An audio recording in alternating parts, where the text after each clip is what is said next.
Hello, my dear students. I welcome you all to my channel. Today we are going to learn an English chapter of class 8 from the book Honeydew. It's chapter number 1, and the name of the chapter is The Best Christmas Present in the World, written by Michael Morpurgo. And we are going to learn part 1 of this chapter today in this video. So students, if you are viewing my video for the first time, do subscribe my channel and hit the like button so that you get the notifications of my latest upcoming videos.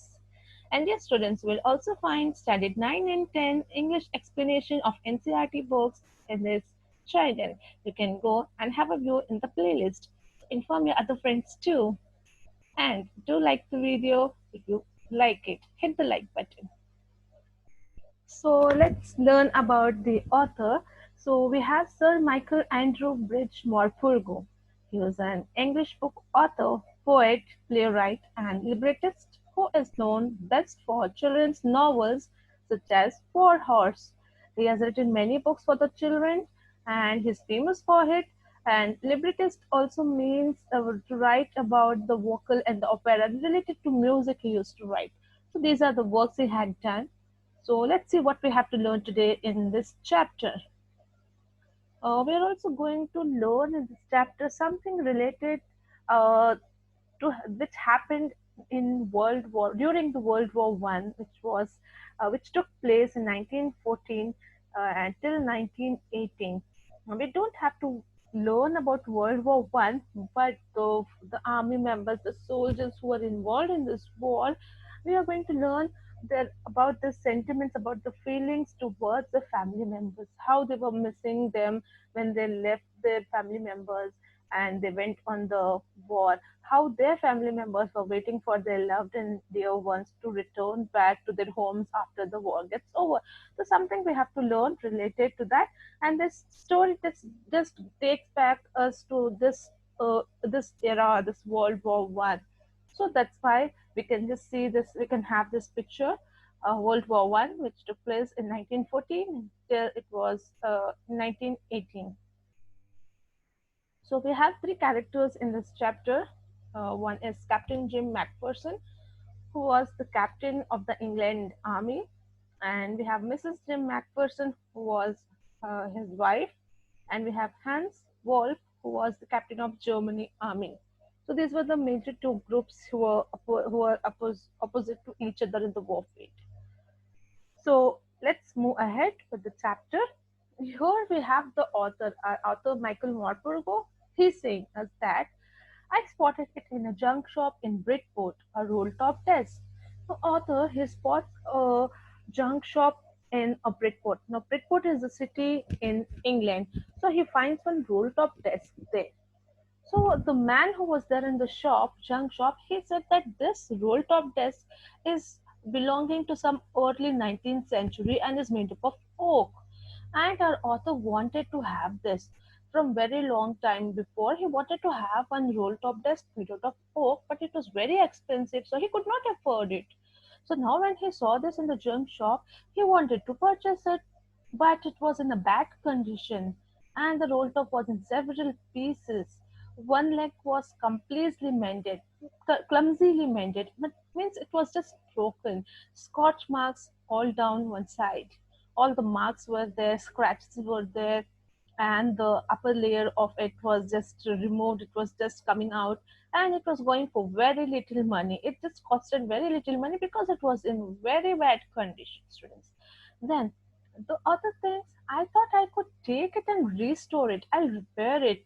But it would be a risk. It would be a challenge for him because he may not be able to fix it because the condition was very bad.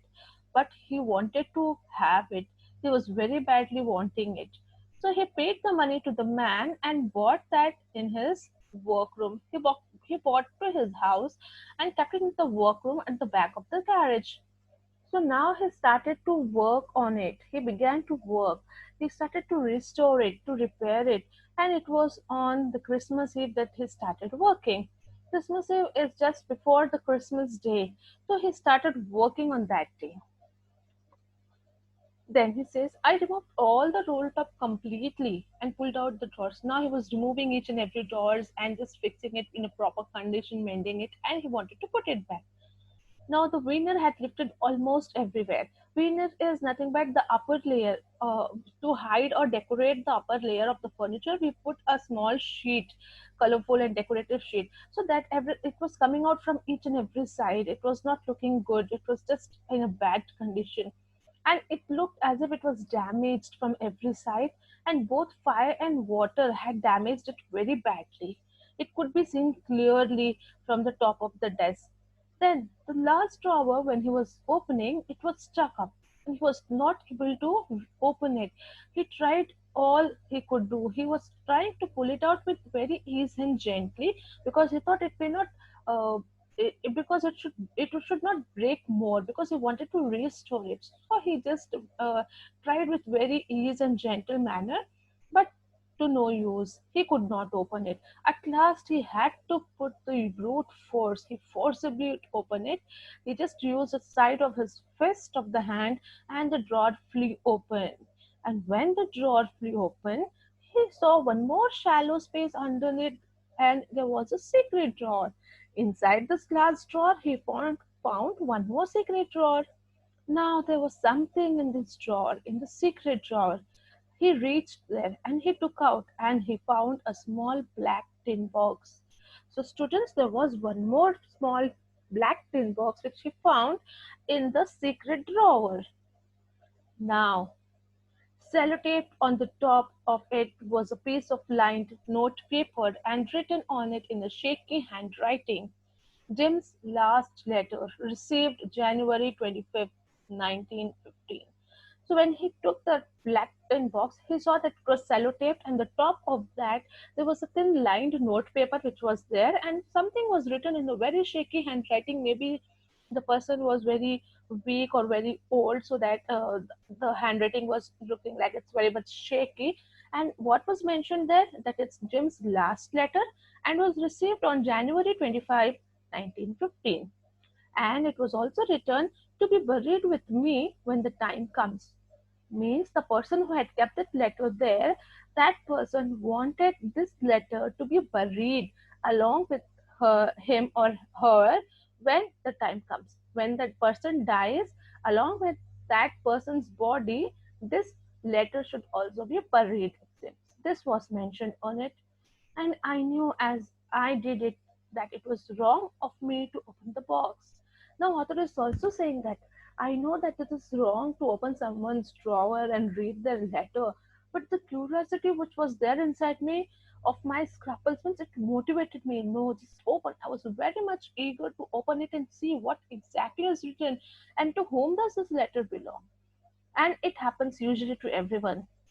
So when he saw inside the box there was an envelope. Now when he opened the box, he got one more envelope inside that, and it was having an address. The address read, Mrs. Jem Macpherson, 12 Copper Beaches, Bridport, Dorset. Again, this Dorset is a place in England. So he found this address and the name, Mrs. Jim Macpherson. I took out the letter and unfolded it. Now he is opening the letter. He knew that it is wrong, but his curiosity did not stop him. He just unfolded it, opened the letter, and started reading. He just saw the upper part, and it was written in pencil, and it was dated at the top of the letter, December 26, 1914. Means the letter was written on December 26th in the year 1914, and it was received on January 25, 1915. And this was found in this old, torn, broken roll top desk which was found in the junk shop. And this was in the hands of Michael Morpurgo, our author now. Now, what does this author do?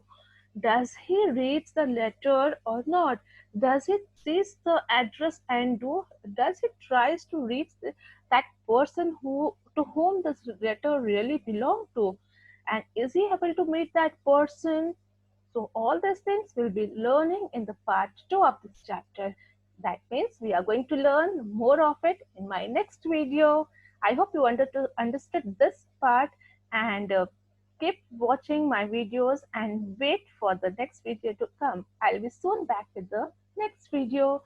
And thank you students for watching my video. If you liked it, do hit the like button. Thank you once again.